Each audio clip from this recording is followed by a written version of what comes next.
Bine v-am găsit, vă spunem din studioul Alfa Omega TV la o nouă ediție a emisiunii Alfa Omega în obiectiv. În primul rând vreau de la început să vă mulțumesc celor care ne ajutați în această vreme să depășim momente critice, să rezolvăm acoperirea costurilor care sunt zi de zi, oră de oră, legate de canalul de televiziune, legate de platformele social media, de publishing, de bunul mers al lucrurilor, de deplasările pe care le avem. Mulțumim tuturor care faceți acest lucru și simțiți, ați primit de la Domnul, fără neapărat să vă facem noi prezentări deosebite, a simțit să ne ajutați ca să putem să mergem mai departe. În ultima vreme vedeți că vă prezentăm și această opțiune de a redirecționa până la 3,5% din impozitul pe venit pe care îl aveți ca angajat fiecare și în timp ce vă vorbesc aveți în continuare un link pe ecran, dar vrem să vă arătăm și un spot scurt în care această opțiune, această facilitate de a redirecționa ceva care merge în bugetul statului, dar care să meargă în Fundația Alfa Omega, într-o organizație non-profit, această facilitate este la îndemâna dumneavoastră.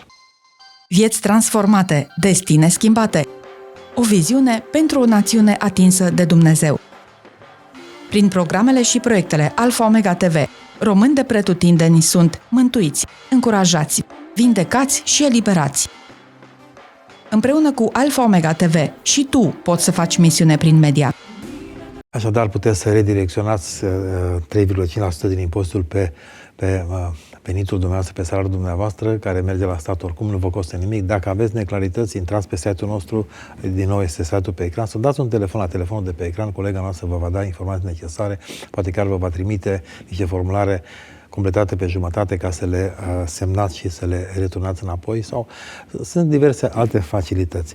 Eu vreau să adaug în acest punct al emisiunii noastre faptul că, într-adevăr, mergem, ne deplasăm, o facem cu ajutorul Domnului și cu ajutorul dumneavoastră în diverse locuri. Chiar zilele trecute am fost la o conferință anuală a Federației Bisericilor Autonome din România, FBCAR.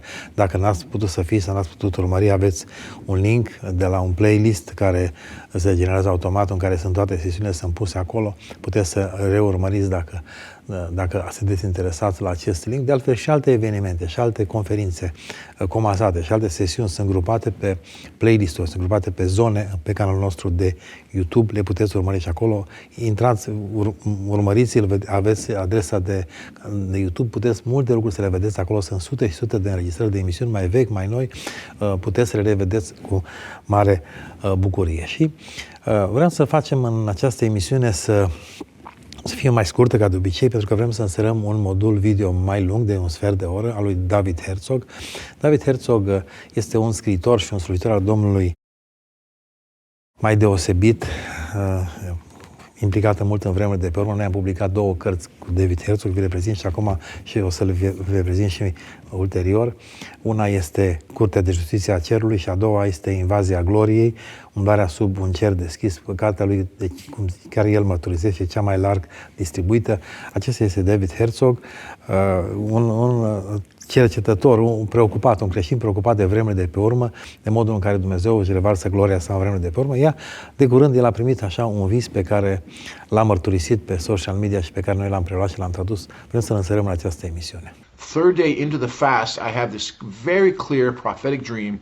In the dream, I'm talking to Donald Trump as the president, and this is, of course, before he was made president, before the inauguration.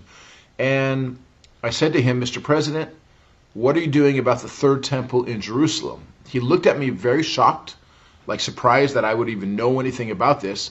And he said, yes, we're working on something for the third temple to get it going. And then I woke up and I felt the Holy Spirit all over me, all over my body. I was like, what is happening? Is this really happening? And so I started to ask around. I have a friend who's very, very high level. I can't tell you who he is. He's not known, but he's in high level. I mean, he knows a lot of governments. He knows all the ones in Davos, even the ones at the World Economic Forum. But he's born again, spirit-filled, holy, tongue-talking. But he knows a lot of these people, and he works behind the scenes. And so I told him about my dream right after, and I said, do you know anything about any plans for the third temple and concerning Donald Trump? And he wrote me back immediately and said, yes, I already have confirmation that this will start happening by the end of this year, 2025. There are plans to start the building of the third temple. And I was like, wow. I said, how are you getting this information? And he told me his contacts, he triangulated in 3 places. Well, number 1, his friends in the Knesset in Israel, in the government. Number 2, people he knows that are with the Temple Institute, which is the priests and the ones that are actually getting all the articles for the Third Temple. They confirmed this timeline and what was happening. And number 3, he talked to a U.S. ambassador just like last week or 2 weeks ago. He was having a going away party. He was leaving a certain country, ambassadorship, and he confirmed it to him, all 3. So I get this dream, and then it was so clear. So I start researching and praying about this, and I really feel the urgency in the Spirit to get this out, to show us where we are on the end time timeline. Things, guys, are going faster than most of us realize. So then I asked him, when would the temple be finished? It wouldn't be completely finished and inaugurated until after Trump's turn, around 2030, between 2030 and 2032. By the time they start building it, and by the time they finish and start using it. So interesting, because 2030 is a key year. Everyone talks about 2030, both the globalists and God, it seems like. So we have basically a few short years to win the lost, to take the gospel to the ends of the earth while we still have a window of time.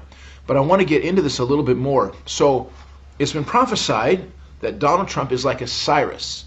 What did Cyrus do? King Cyrus, number 1, he helped Israel, or the Jewish people, go back to Israel and gave them cover, gave them soldiers and protection to go back to Jerusalem and make Jerusalem their capital.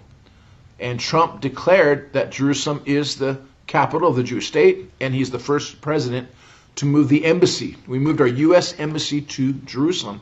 In fact, I prophesied that at the first inauguration, 2016. I was literally at Trump Hotel, asked to come up on the stage in front of all the people, Knesset members of Israel and senators from the U.S. and pastors, and that's what came out of my mouth. The Lord said he will declare Jerusalem the capital and move the embassy, and that's what he did. But the second thing Cyrus did was helped pave the way for the building of their temple. Their temple was destroyed, obviously, and they were exiles, and now Cyrus is helping them come back, and again, giving cover and even some financial help and peace and prosperity so they could build the temple. What is Trump doing? Peace and prosperity. The Abraham Accords looks like are going to increase now. I mean, it's funny because yesterday he said the U.S. would take over Gaza. I'm not sure how that's going to work, but that's very interesting.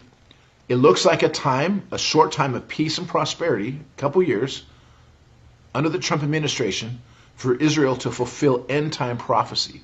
That's what it looks like is happening, and it's really, really exciting. So a time of peace, of course, we know it's a false peace. It's not going to last forever, but there's a couple years of a somewhat peace, somewhat of a prosperity for Israel, and they could build. Now let me tell you nothing about the temple. People say, for years I didn't really understand the third temple because I thought, well, why do we need a third temple? Jesus is our sacrifice. He paid the price. We don't need a third temple, but a third temple has to be in place for end-time prophecy to happen. It's part of it. That has to happen.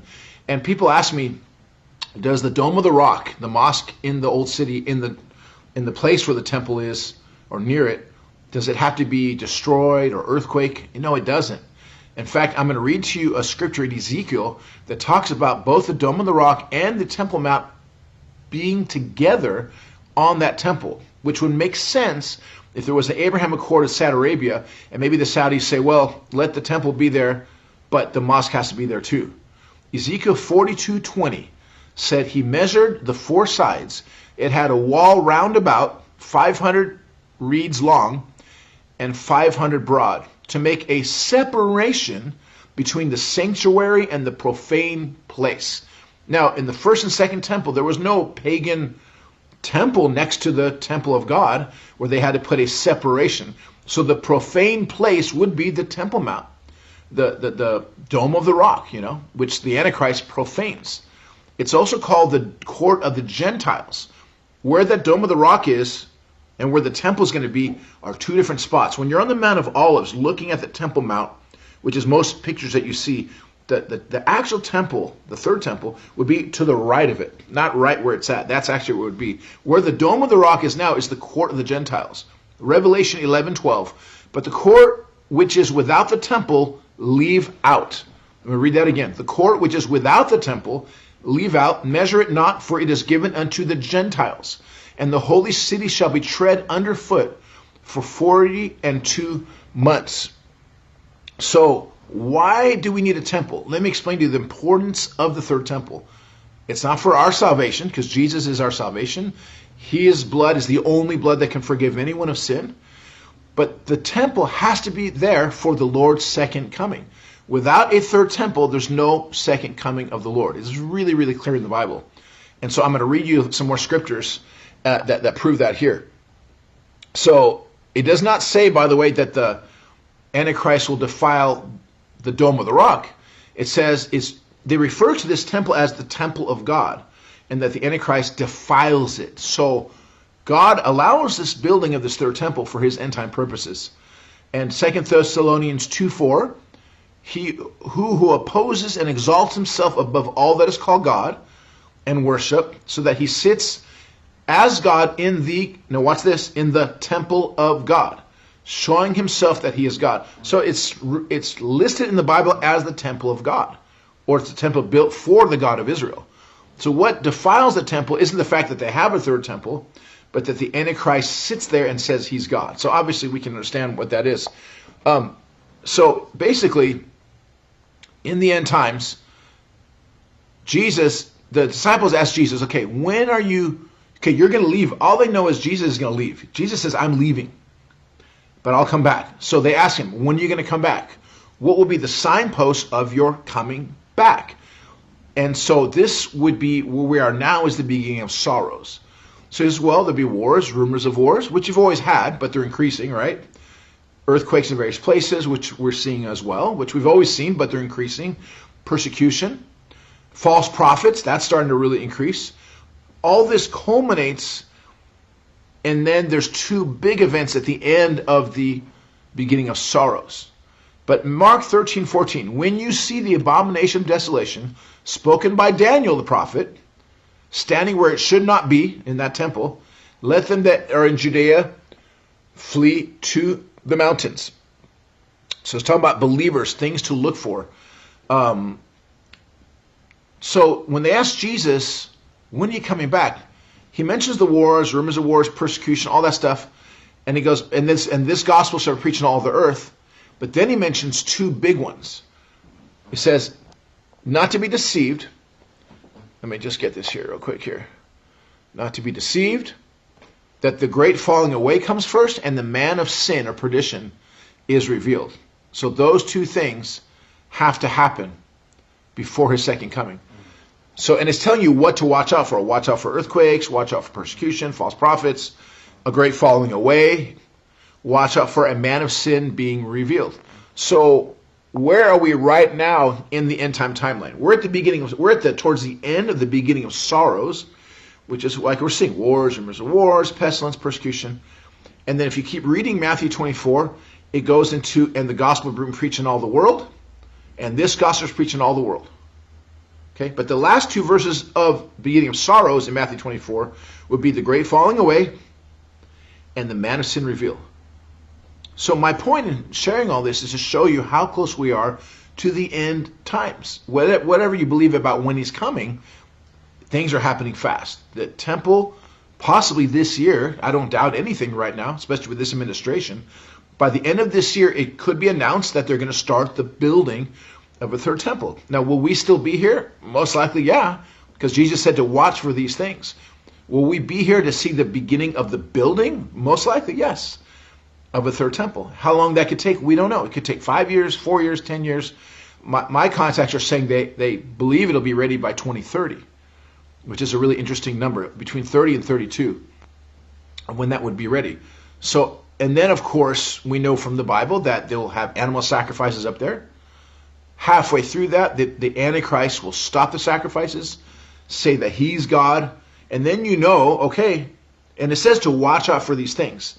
It's clearly what it says. So will we be here during that time? I mean, some people will probably pass away before that, but it gives the list of things as signs to watch out for. So I'm just saying, if we're not going to be here, why would Jesus say to watch out for it?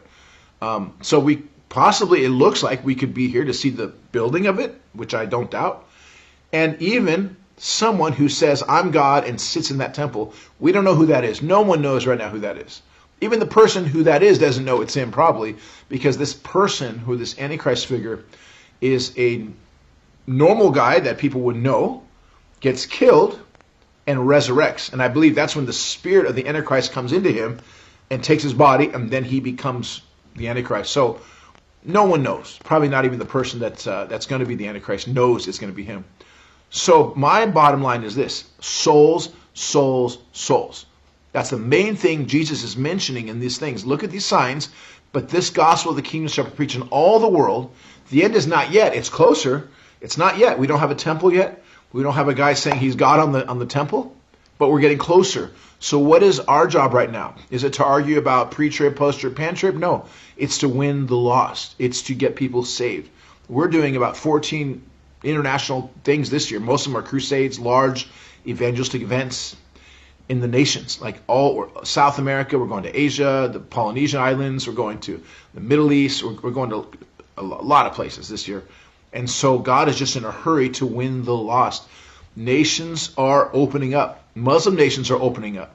Even the Abraham Accords, for that short time when they make peace with Israel, I believe there will be revival and souls being saved in those nations, like Saudi Arabia and other nations that decide to come into relationship with Israel, accepting Israel as a nation, letting them be who they're supposed to be, basically. So even though it's a false peace, it doesn't last forever, during that short time, I believe God's going to use that to expand the gospel like never before. So we don't have a lot of time. We really don't have a lot of time. But it's super, super exciting. And then let me read this again. 2 Thessalonians 2, 3, and 4. Let no man deceive you by any means. Deceive you about what? About when the Lord comes back. For that day shall not come, except there come number one, a falling away first, and number two, the man of sin is revealed, the son of perdition. So falling away and man of sin. And to have a man of sin revealed, you have to have a third temple. So that's the whole purpose of a third temple. And so that Israel realizes, after they do their sacrifices, and it doesn't cover their sins, and the Antichrist gets revealed, and many of them realize, oh my gosh, we missed it. This is not the guy. This is not the Messiah. And then those who don't, of course, bow down to this false Christ, they're persecuted, and they got to run away. We're not there yet at all, right? But things are moving fast.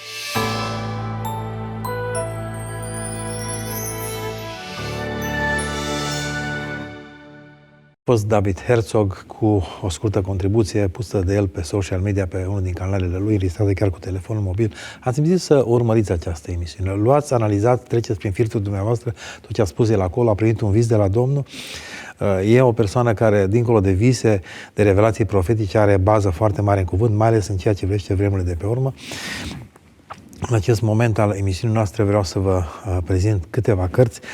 În primul rând, cărțile acestui David Herzog, Invaziunea Gloriei, sau cu subtitlul Umblarea sub un cer deschis, cartea lui cea mai văzută, cea mai răspândită, cea mai cunoscută, în foarte multe limbi tradusă, și Curtea de Justiție a Cerului, o carte care vorbește despre vremurile de pe urmă și accesul nostru ca și credincios în această dimensiune, însă profitând de ocazia, de faptul că el atinge și el este un teolog, un scriitor, un învățat, un predicator, ziceți cum vreți, un om al Bibliei, a focalizat foarte mult pe vremurile de pe urmă, vreau să vă prezint și pe glorie.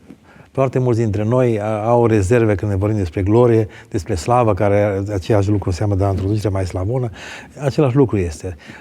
Sigur că noi credem că în vremurile de pe urmă Dumnezeu își va revărsa slava Lui, gloria Lui peste întreg pământul și e o formă rapidă, dar de scurtă durată de extinderea Împărăției Lui și oarecum precum apele acoperă fundul mărilor, va fi gloria revărsată pe pământ. Credem acest lucru și așteptăm să vedem o revărsare gloriei, care credem noi ca și început. Vă prezint câteva cărți care au această temă. În primul rând, sunt 3 cărți de Georg Carl, un prieten al nostru din Germania, Fiii Slavei sau Fiii Gloriei, El, cine a tradus aceste cărți, 3 ale lui, a folosit cuvântul slavei, călătoria în slavă, și în centrul slavei lui Dumnezeu, ultima lui carte, al treilea volum din seria cărților despre slava lui Dumnezeu, 3 cărți deosebite. Și sunt mai europene, pentru că multe din cărțile noastre au o tentă mai americanească, cum sunt și în cele 2 care le avem aici, dar sunt europene și foarte mulți credincioși vorbesc despre slava Domnului, revărsarea gloriei Domnului în zilele de pe urmă. O să avem și emisiuni de acest gen, chiar dacă mulți dintre dumneavoastră nu rezonați foarte mult la această dimensiune. Este Jeremiah Johnson are Casa ale Gloriei, vorba de restaurarea rugăciunii în gloria lui Dumnezeu, și Tim Sheets, Noua era slavei, Noua era gloriei. Vorbește el despre această dimensiune nouă în ecuația, în dinamica Împărăției lui Dumnezeu.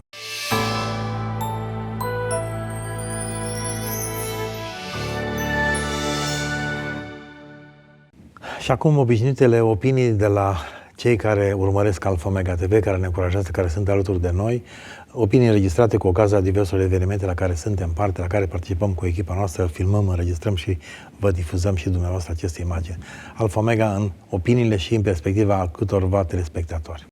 Faceți o treabă extraordinară prin faptul că îl duceți pe Dumnezeu oamenilor în felul acesta și prin faptul că încurajați și dați oamenilor modalități în care se pot apropia de Dumnezeu sau prin care pot crește spiritual. Vorbim despre proiectele pe care diverse organizații, biserici le fac în diverse părți, informați, și este extraordinar ceea ce faceți pentru înaintarea Împărăției Lui Dumnezeu și cred că pe toate canalele și în toate felurile noi trebuie să îl facem cunoscut pe Dumnezeu oamenilor și asta cred că facem împreună. Vă mulțumim! Cred că pentru voi, ca să ajungeți cu Evanghelia sau cu informația biblică la oameni, este un pas de credință, pentru că, spre deosebire de aceia care sunt la amvon, nu le vedeți fața. Și trebuie să aveți dacă vreți, o credință specială de a ajunge cu Evanghelia sau cu Cuvântul lui Dumnezeu la aceia pe care nu-i vedeți. Fie ca Dumnezeu să vă binecuvânteze, să vă crească credința și fie ca Dumnezeu să vă ajute să vedeți și roade. Pentru că de multe ori pe câmpul de misiune vrem să vedem și roade și roadele sunt acelea care ne dau bucurie și satisfacție. Dumnezeu să vă ajute să vedeți roade.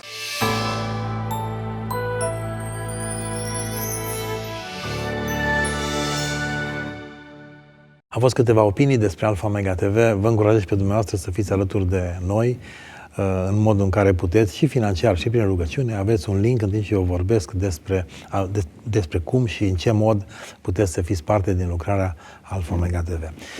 Și pentru că am fost în această emisiune mai mult în atmosfera zilelor de pe urmă, am vorbit mai mult despre aceasta, chiar prin emisiune și cărți reprezentate.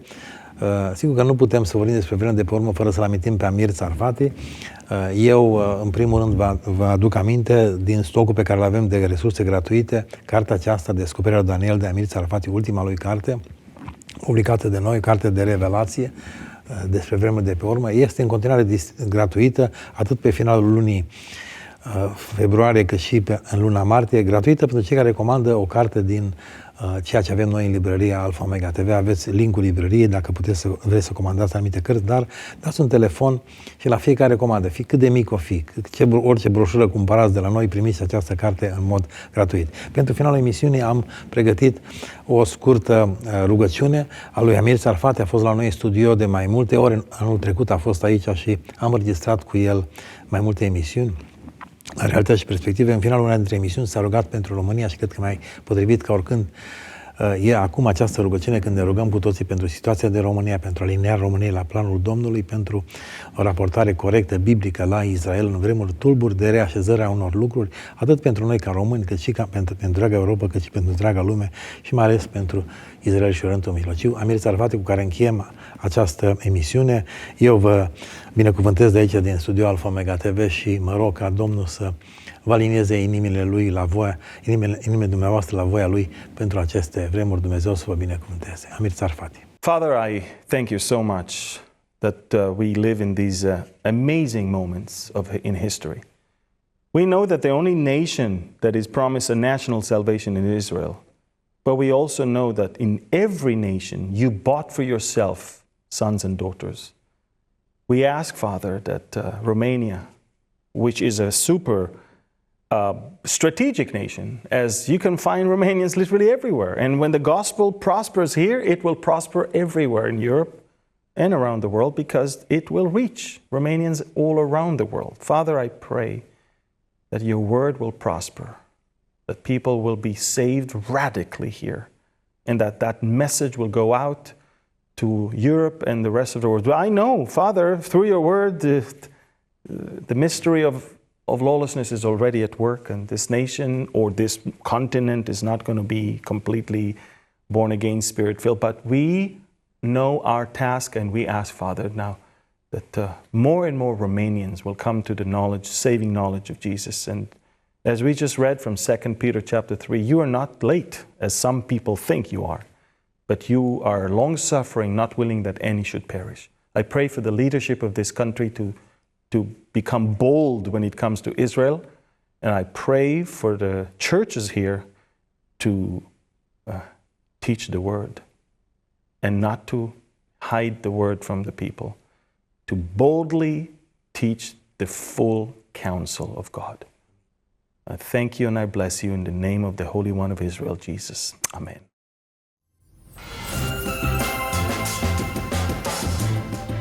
Fă o investiție înțeleaptă. Investește în Împărăția Lui Dumnezeu. Pune o sămânță a credinței în lucrarea Alfa Omega.